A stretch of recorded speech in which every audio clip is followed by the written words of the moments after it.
For today's video, pinako lang yung baon ko and nag-breakfast lang ako kasi may classes ako ng 8 to 2:30 p.m.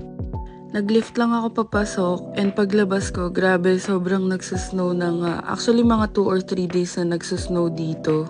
So ayun, pumasok lang ako sa school and usually natatapos yung classes namin ng 1:30 p.m. Kinakabahan pa nga ako kasi dumating na daw yung order namin and syempre may iwan yun sa labas eh nagsasnow ngayon. Nag-lift lang ako pa uwi which is 10 to 15 minutes drive lang from school.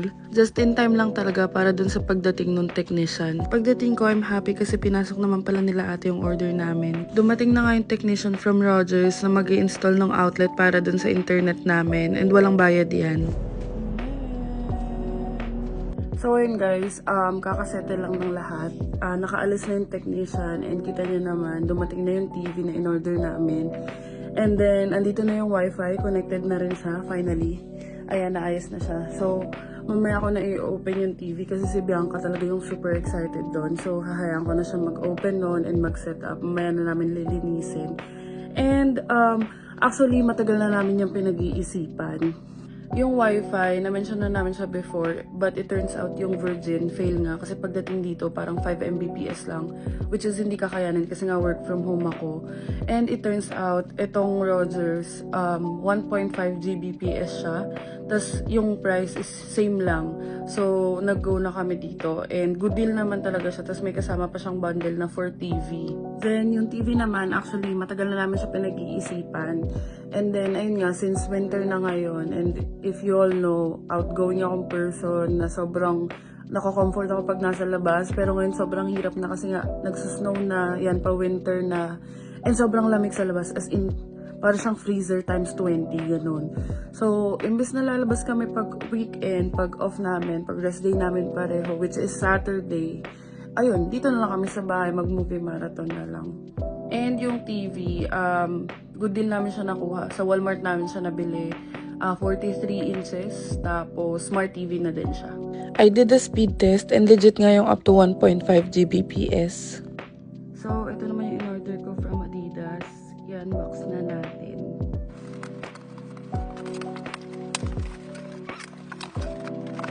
So, ayan na guys yung mga order natin. Kinikilig ako. So, first one is, ayan, etong bag.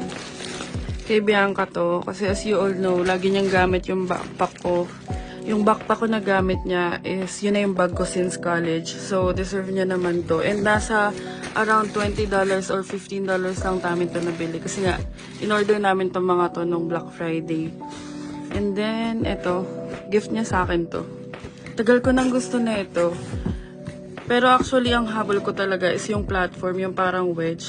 Pero goods na rin to. Gift sa akin to ni Bianca. So, mamaya na natin i-open yung laman yan. And then, ito. Sobrang mura ko lang to nabili.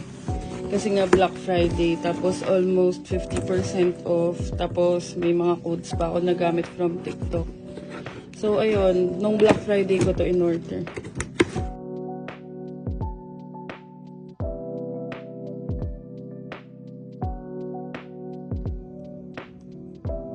So, while waiting kay Bianca, luto muna ako ng nilaga. Ayan. So, ayun guys, nakaligo na ako habang pinapakuluan ko yung pork. Medyo 2 hours ko siya pinapakuluan. Pero pag nilaga kasi gusto ko yung malambot na malambot. Naantay ko na lang si Bianca ngayon kasi dumaan siya ng Walmart. Pinadaan ko muna para magtingin ng extension. Yan, malapit na yung lift ni Bianca. So, salubungin natin.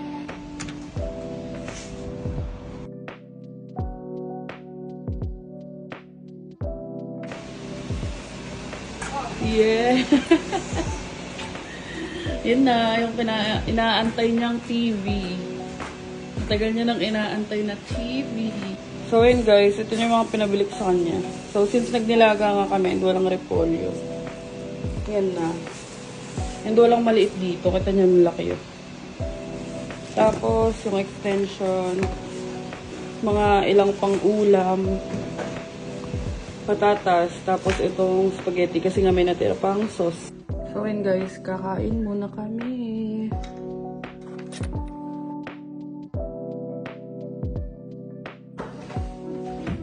Ayan, since siya may pasok bukas, siya yung nagpe-prepare ng baon. Harap mo dito. So, yun guys. May bago na siyang bag. Gagraduate na yung violet ko na Hawk.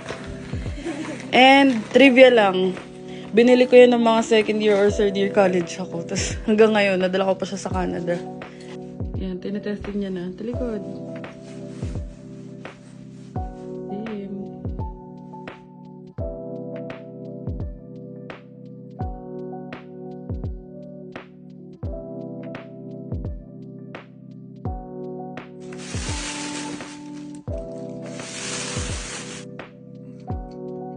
So, ayun, habang ini-screw niya yan, itong white, pagpapalitin ko dun para dun nakalagay yung TV.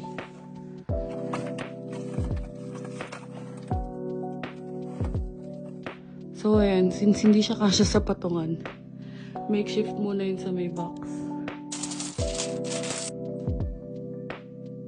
So, ayun guys, nakasetup na siya. Bibilan na lang namin siya nung stand sa likod para hindi ganyan kasi delikado yun pag ganyan.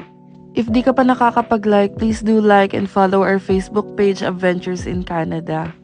Yun lang for today's video and I hope you enjoyed it. See you on the next one. Thank you for watching. Bye!